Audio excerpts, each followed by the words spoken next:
अभी तक हम लोगों ने कॉम्प्लेक्स इंटीग्रेशन में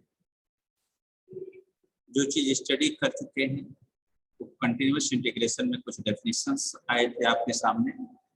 like as continuous arc, multiple point of the arc, Jordan arc, domain, contour, simply and multiply connected domain, and complex line integrals, some elementary properties of complex line integrals, and so on. साथ ही साथ इसके कुछ और चीजें भी आई थी, जैसे with the help of complex line integral कैसे हम इंटीग्रल को इवेल्युएट करते हैं। फिर आया था आपके सामने कॉशीस थ्योरम।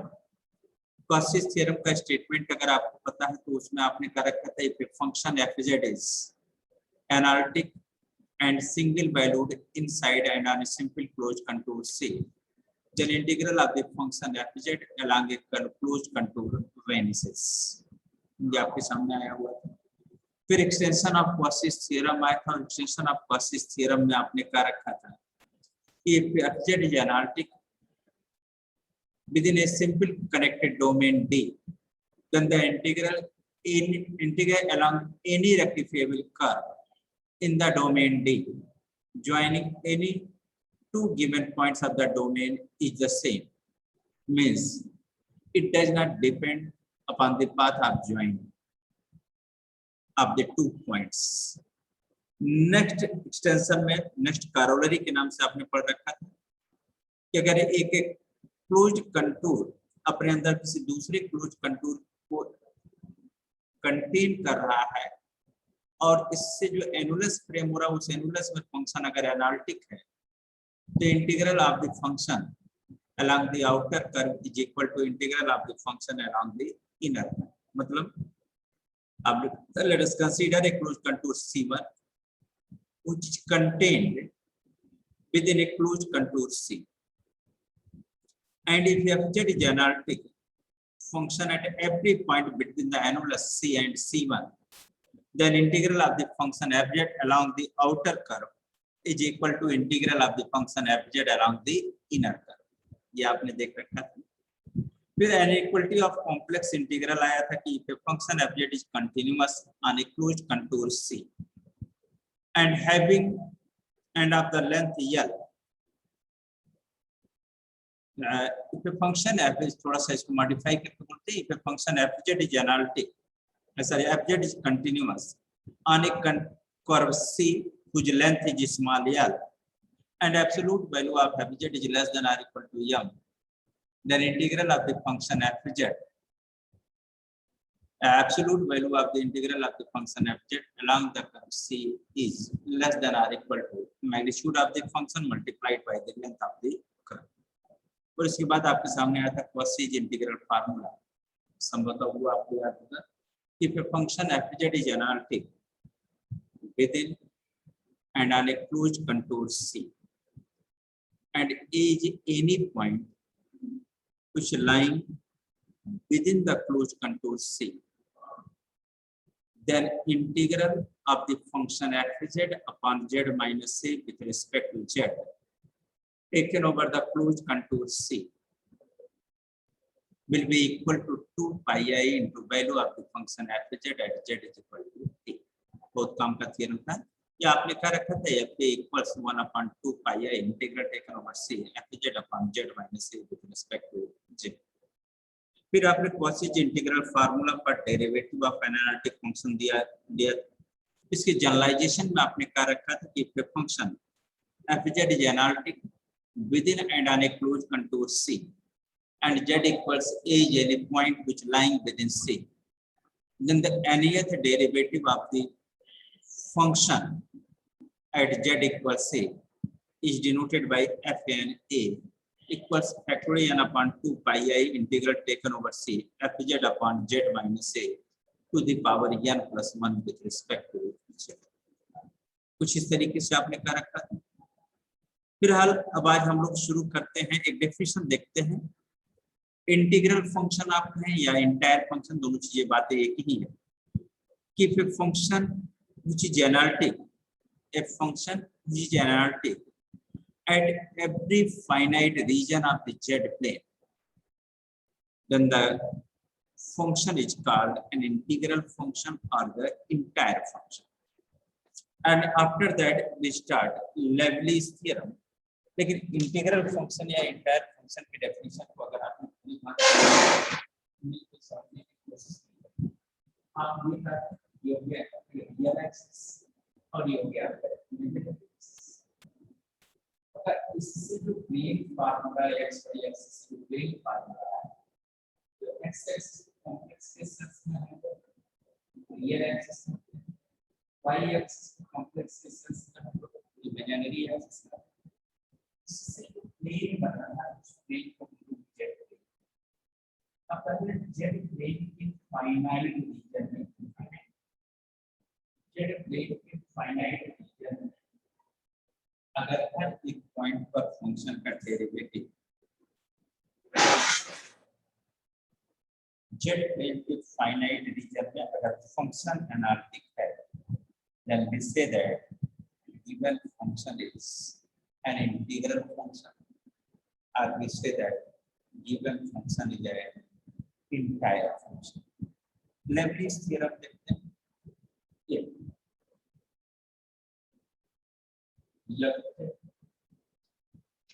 is analytic. पहला सिंपल स्थिति if fz is analytic and satisfying आपका सही मॉडरेट कर if fz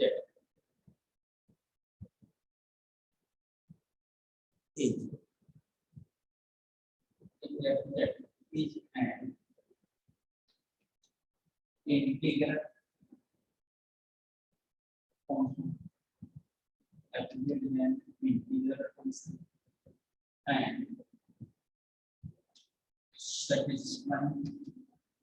satisfying the inequality, satisfying the inequality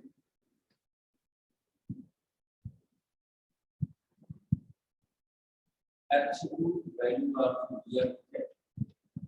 is less than or equal to 5 finite values of all finite values of z, then fz is constant, then fz is देख लीजिएगा statement आपको क्या दिया गया है। if हमारा fudge is an integral function, that is their understanding. fz is an integral function की definition आपको दिया है। z वेरिएबल या z वेरिएबल फाइनाइट रीजन में लाई करने वाले प्रत्येक पॉइंट पर यदि फंक्शन एनालिटिक है, then we say that function is an integral function or function is an entire function.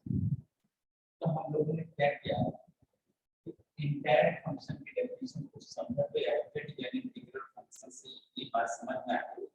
कि z प्लेन में हम कोई भी रीजन ले सकते हैं। रीजन क्या हो, फाइनाइट रीजन, छोटा हो या बड़ा हो, जैसा रीजन क्या होना चाहिए, फाइनाइट होना चाहिए। और उस फाइनाइट रीजन में फंक्शन इंटीग्रल फंक्शन होने के कारण क्या समझ रहे हैं, फंक्शन उस रीजन में एनालिटिक, प्रत्येक इंटीग्रल पॉइंट और बाउंड्री पर क्या है, एनालिटिक। फिर क्या दिया, and satisfying the inequality mod fz is less than or equal to 1 for all finite values of z. The function is bounded for this entire thing. Function साथ ही साथ क्या बाउंडेड फंक्शन की डेफिनेशन अच्छा लिखा गया है कि absolute value of f z is less than r for all finite value का प्रूव करके दिखाइए कि एफजेड इज कांस्टेंट। ये प्रूव करके आप दिखाना, कोई बात नहीं। देखते हैं जो आपको दिया गया है उससे हम लोग क्वेश्चन करते हैं, क्योंकि हमको दिखाना है कि ये दोनों कंडीशन किसी फंक्शन के लिए सेटिस्फाइड हो रही है तो वह फंक्शन इस इंटायर रीजन में उस प्लेन में कांस्टेंट। इस रोड कंट्रोल में हम कोई दो आर्बिट्रेरी पॉइंट ले रहे हैं, एक पॉइंट नहीं, कोई दो आर्बिट्रेरी पॉइंट। वो जरूरी नहीं है ए यहाँ पे लाई है और बी यहाँ पे लाई है, ये यहाँ पे भी लाई कर सकता है, बी यहाँ पे लाई कर सकता है, ये आपका यहाँ पे भी हो सकता है, बी यहाँ पे हो सकता है, और क्लोज भी हो सकते हैं। मतलब आपको इस इंटायर प्लेन में कहीं भी ए और बी लाई कर सकते हैं। लेकिन जो इंटायर प्लेन आपने कंसीडर किया वह एक सर्किल का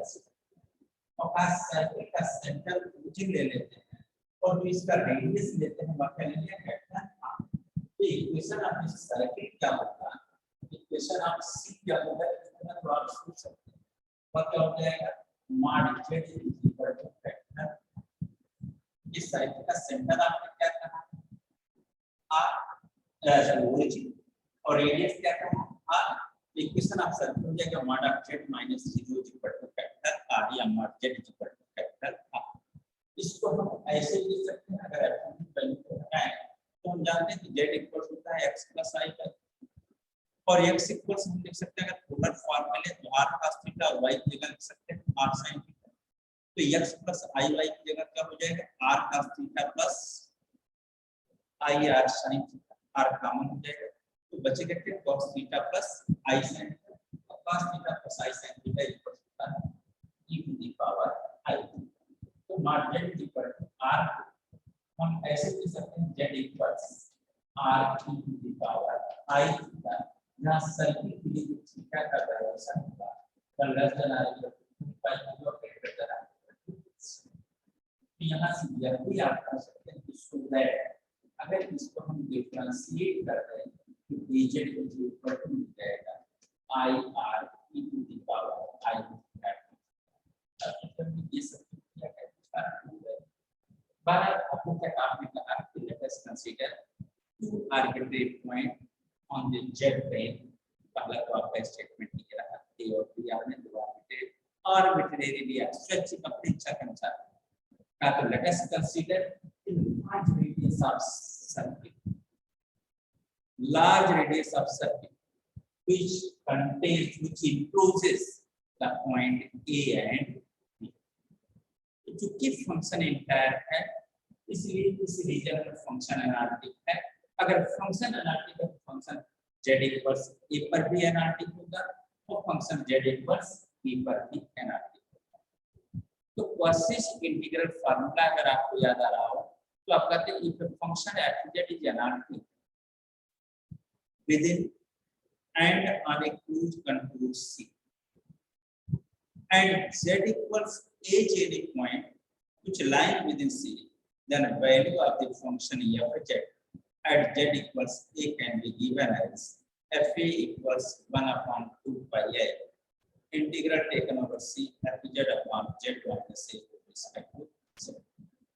तो आप यहाँ लिखा है z equals a an arbitrary point which lie in the closed contour C with function is analytic। तो by cosine integral formula z equals a पर जो फंक्शन की वैल्यू होगी वो क्या f equals 1/2 pi I integral taken over C f(z) upon z minus a with respect to z। ये क्या है z इक्वल्स b भी उसी क्लोज कंटूर में लाई करा जिसमें फंक्शन f(z) एनालिटिक है। तो by cosine integral formula z equals b पर फंक्शन की वैल्यू क्या होगी वो भी हम बता सकते हैं। तो z इक्वल्स b पर फंक्शन की वैल्यू लेते तो वो मिलेगा क्या f is equal two by cosine integral formula हो रहा है 1/2 pi I integral taken over c f(z) upon z minus b with respect to set और ये हो गया आपका इक्वेशन नंबर। अब आपको चूक करना है, हम दिखाना चाहते हैं इस क्लोज करते हुए इस इंटायर प्लेन में जिसमें फंक्शन एनालिटिक है, कोई भी दो आर्बिट्रेरी पॉइंट कहीं भी उस क्लोज कंटूर में लिए जाएं, हर एक पॉइंट पर फंक्शन की वैल्यू क्या आ रही है, सेम आ रही है। अगर z इक्वल से या उस पर फंक्शन की वैल्यू z इक्वल b दिया, उस पर फंक्शन की वैल्यू z इक्वल c दिया, उस पर फंक्शन की वैल्यू z इक्वल d दिया, उस पर क्लोज कंटूर में लाई करने वाले हर एक पॉइंट पर अगर फंक्शन की वैल्यू सेम आ रही है, इसका कुछ मतलब निकल रहा है। अच्छा, फंक्शन क्या है, कांस्टेंट। तो इसका हम ये दिखा रहे हैं z इक्वल a और z इक्वल b पर फंक्शन की वैल्यू सेम है, तो f और f इक्वल है, और f इक्वल कब कहलाएंगे, जब हम f में से f को सब्ट्रैक्ट करते हैं या f में से f को सब्ट्रैक्ट करते हैं और रिजल्ट क्या आ जाए, 0 आ जाए, तो हम कह सकते हैं कि दो आर्बिट्रेरी पॉइंट पर फंक्शन की वैल्यू सेम। करना f माइनस f रटना नहीं है, चाहे f में से f को सब्ट्रैक्ट करिए, f में से f को सब्ट्रैक्ट करिए, तो 1/2 पाई i के रूप में ये लिख दिया 1/2 पाई i इंटीग्रल देखो पर से दोनों के लिए इंटीग्रेटर दोनों में सेम है या z दोनों में सेम है, तो ये हो गया f और ये हो जाएगा सब्ट्रैक्ट कराएंगे, हो जाएगा 1/z minus a minus 1/z minus b with respect to ताकि इसको भी सिंपलीफाई करते हैं, तो हो जाएगा 1/2 pi i 1/2 pi i integral taken over c। यहाँ जब एलसीएम वगैरह लेंगे तो ये हो जाएगा आपका z minus b minus z plus b upon z minus a into z minus b। LCM वगैरह लिया है with respect to z, z से z कैंसिल। अब इसको लिख सकते हैं fa minus fb is equal to 1/2 pi i integral taken over c। ये हो जाएगा आपका a minus b upon z minus a into z minus b with respect to ना, का दोनों साइड की एक्सपोनेंशियल वैल्यू मैंने यहाँ लिख दिया है विद रिस्पेक्ट टू दोनों साइड की एक्सपोनेंशियल वैल्यू है, तो एक्सपोनेंशियल वैल्यू आप जाते माइनस इज इक्वल टू हो जाएगा a माइनस b z के रिस्पेक्ट में कांस्टेंट, इसे हम इंटीग्रल साइन से बाहर कर सकते हैं, तो कर दें हो जाएगा a माइनस b को इंटीग्रल साइन से बाहर दिया अपॉन हो जाएगा 2 pi i integral taken over c f upon z minus a into z minus b into mod of. अब n इक्वल टू आप कॉम्प्लेक्स इंटीग्रल अप्लाई करते हो जाएगा plus then r equal to mod of a minus b upon mod of 2 pi i into integral taken over c into mod of f upon mod of z minus mod of e into mod of z minus mod of e into mod of this is less than or equal mod of a minus mod of f क्या होता है, तो देख लीजिए mod of f is less than or equal to m, ये दिया गया है, तो mod of f की जगह हम लिख less than or equal to mod of z is equal to पहले से ही आप करते हैं कैपिटल R, तो mod of z की जगह कैपिटल R तो ये R minus mod of a into R minus mod of b बचा क्या आपके सामने इंटीग्रल टेकन ओवर c तो mod of dz, और यह क्या बताता है वो आपको मालूम है लेंथ ऑफ द कर्व बताता है। इस कर्व का लेंथ जो सबसे c लगा हुआ है, c क्या है वो आपने क्या रखा, that is a large radius of circle, मतलब r रेडियस का कैपिटल r रेडियस का एक सर्किल, तो integral around c into mod of dz जो आपने कहा integral around c into circle integral taken over c into mod of dz, ये क्या बताता है? लेंथ ऑफ द कर्व बताता है। तो अगर लेंथ ऑफ द कर्व किस कर्व का है तो यहाँ पे, तो यहाँ का जो कर्व c है यहाँ पर वह तो एक सर्किल है, तो सर्किल का लेंथ क्या होता है वो आपको अच्छी तरीके से मालूम है। इस सर्किल का लेंथ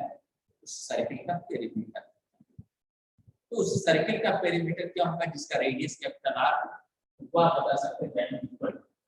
2 पाई r। ये समझ में आना चाहिए। दूसरा एक और हमने यूज किया है टर्मिनोलॉजी एब्सोल्यूट वैल्यू, अगर आपको याद आ रहा हो, एक यह भी आप जानते हैं कि mod of a minus mod of b, sorry mod of a minus b is greater than or equal to the mod of a minus mod of b। ये इंटरमीडिएट का आपने पढ़ा है, mod of a minus b greater than or equal to mod of a minus mod of b। तो अब इसका अगर basic करने के लिए कर देगा 1 upon mod of a minus b will be less than or equal to 1 upon mod of a minus mod of s। तो यहाँ पर जो हमने mod of z minus c तो mod of z minus mod of a लिखा उसका लगा आपके सामने। अब आपने जब ये बात कब लिया है, अब थोड़ा सा इसको और सिंपलीफाई किया है, इन दोनों में से r का हो जाएगा less than r equal to mod of a minus b into capital m, r common है कि यहाँ हो जाएगा r स्क्वायर, तो यहाँ आ जाएगा 1 minus mod of a upon capital r, यहाँ हो जाएगा 1 minus mod of b upon capital r into 2 pi r। इस r से एक आ रहा था कैंसिल। फाइनली अब जो आपको मिलने जा रहा है वह मिलने जा रहा है mod of f minus f is less than r equal to capital m into mod of a minus b into 2 pi upon 1 minus mod of a upon r into 1 minus mod of b upon r। इस r से इसका एक power cancel हो गया, जिससे एक भी आ रहा है बचा है। अब अगर रेडियस ऑफ सर्किट काफी बड़ा हो, जैसे जैसे रेडियस ऑफ सर्किट जब आप बोल रहे हैं काफी बड़ा हो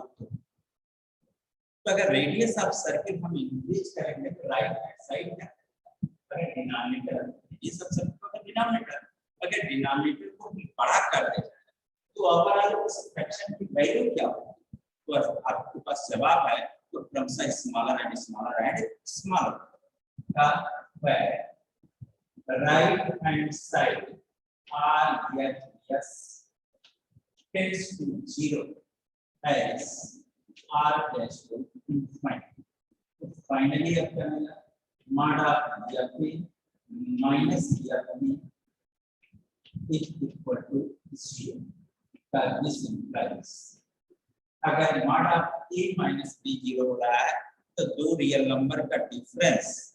की एब्सोल्यूट वैल्यू अगर 0 आ रही है, इसका मतलब आप समझते हैं वह दोनों के दोनों रियल नंबर सेम है। तो अगर mod of f minus f 0 हो रहा है, this means this implies f is equal to f। इसको उस एनालिटिक फंक्शन का जो z प्लेन के फाइनाइट रीजन में एनालिटिक था वह फंक्शन fz जो z प्लेन के फाइनाइट रीजन में एनालिटिक था, उस एनालिटिक डोमेन या उस क्लोज कंटूर के अंदर जब आपने कोई भी दो आर्बिट्रेरी पॉइंट दिया तो आपको पता चला कि फंक्शन की वैल्यू क्या आ रही है, सेम आ रही है। z इक्वल a पर फंक्शन की वैल्यू f होगी, z इक्वल b पर फंक्शन की वैल्यू f होगी, क्योंकि a और b उस फाइनाइट रीजन में दो आर्बिट्रेरी पॉइंट में और दोनों में आर्बिट्रेरी पॉइंट पर फंक्शन की वैल्यू सेम हो रही है, तो आप सिंपली अप्लाई सकते हैं कि hence fz is constant, hence fz is constant। या आप ऐसे ये प्रूफ आपका। तो अब आपको ये समझ में आ जाना चाहिए कि fz is an integral function satisfying the inequality mod of fz is less than or equal to m For all finite values of z, then fz is certainly constant. अगर इसको हम दूसरे तरीके से भी प्रूव कर सकते हैं, दूसरे तरीके का मतलब अगर हम कॉची इनइक्वालिटी का हेल्प लें इसी पार्ट को प्रूव करने के लिए, हम कॉची इनइक्वालिटी का हेल्प देख लिया जाए, उसको कॉची इनइक्वालिटी के हेल्प से कैसे हम इसको प्रूव कर सकते हैं।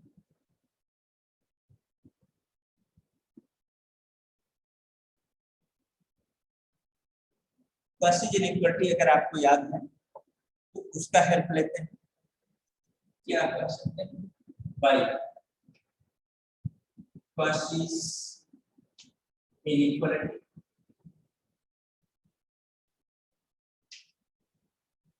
कॉची इनइक्वालिटी का absolute value of the function f z या absolute value absolute value of any derivative of the function f z at z equals absolute value of an analytic function f z at z equals generic derivative f n तो f n equal absolute value होती है 1/m factorial n upon r की power. Cauchy inequality याद अगर आपको आ गई है तो चलिए भाई ये तो कॉची इनइक्वालिटी एक पर्टिकुलर ये क्या बता रहा है, एनालिटिक फंक्शन f z का कोई कंट्रोल के अंदर लाई करने वाले किसी भी आर्बिट्रेरी पॉइंट z इक्वल्स एक बार लिनियर डेरिवेटिव की एब्सोल्यूट वैल्यू का एक पर्टिकुलर अगर n इक्वल टू 1 लिया जाए तो एक particular if n is equal to 1 का अगर n इक्वल्स 1 ले लेंगे मिल जाएगा r1 is less than r to n की जगह हम लोग तो फैक्टर 1 इक्वल्स 1 हो गया और r to the power 1 equal to क्या हो गया r दिया गया। अब देखो का जरा function analytic function f z का z इक्वल्स a पर दिख रहा है ऊपर आप चलता है एनालिटिक फंक्शन f z का z इक्वल्स a पर फर्स्ट डेरिवेटिव की एक्सपोनेंशियल फर्स्ट डेरिवेटिव की एक्सपोनेंशियल क्या है, या तो m अपॉन r के बराबर होगा या m अपॉन r से छोटा होगा, जहां r क्या है एक सर्किल जिसका सेंटर r और जिसमें लाई करने वाला arbitrary point z equals a। अगर हम ये कहें कि this tends to 0 as r tends to infinity, तो आप सिंपली करें राइट हैंड साइड में tends to 0 as r tends to infinity, मतलब आप ये कह रहे हैं कि अगर हम रेडियस ऑफ सर्किल को इंक्रीज करते जाएं, डिनोमिनेटर को बढ़ाते जाएं तो हमारा m अपॉन r क्या होगा, तो अगर इसको हम बढ़ाते डिनोमिनेटर को बढ़ाएंगे न्यूमरेटर फिक्स है तो ऑब्वियसली 1 अपॉन 2 की वैल्यू फिर 1 अपॉन 3 की वैल्यू 1 अपॉन 4 की वैल्यू जब डिनोमिनेटर को बढ़ाते जाएंगे तो वैल्यू क्या होती है छूटी जाएगी m अपॉन r टेंड कर जाएगा इस पर 0 पर आया r टेंड्स टू इनफिनिटी। का ये तो ये शो कर रहा है कि फंक्शन f z का क्लोज कंट्रोल में लाई करने वाले arbitrary point z equals a पर फर्स्ट डेरिवेटिव की क्या हो जा रहा है 0 है। तो अगर किसी फंक्शन का फर्स्ट डेरिवेटिव ही 0 आ जाए तो आप समझ सकते हैं इसका मतलब वो फंक्शन ही क्या है कांस्टेंट। तो ये शो कर रहा है since first derivative of the function f z at z equals a vanishes and therefore we can say that f z is constant। ऐसे कर सकते हैं, सीधे बोल सकते हैं कि f z is constant। चलो ये भी बात। अब अगर लेबनीज़ थ्योरम से हम निकल आए इसके बाद हमारे पास आता है टेलर्स थ्योरम एंड लॉरेंस। अब टेलर्स थ्योरम और लॉरेंस थ्योरम की बात करते हैं तो इंपॉर्टेंट प्रॉब्लम देखते हैं। तो टेलर्स थ्योरम क्या होता है वो देखा है। अरे tailors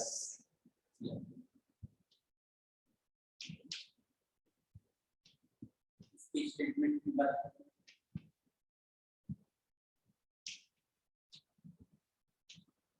if fz is analytic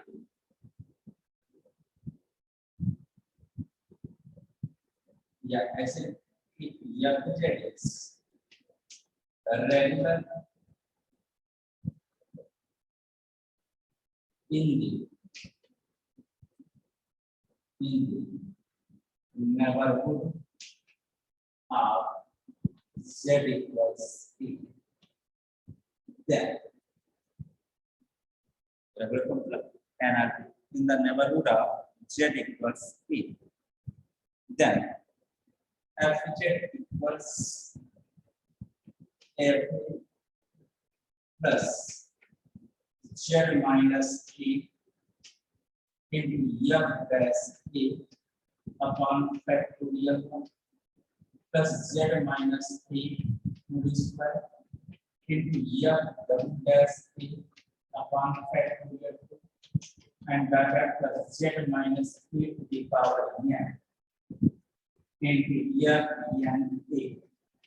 upon factorial and bracket इस तरीके से लिख सकते हैं, या इसको थोड़ा छोटे में भी लिख सकते हैं। Are it can be written as fz equals sigma n equals 0 to infinite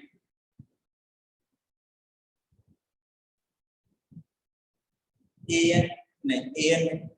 हाँ an into z minus p to the power ऐसे लिख सकते हैं। और यह भी कर सकते हैं an को आइडेंटिफाई करके an is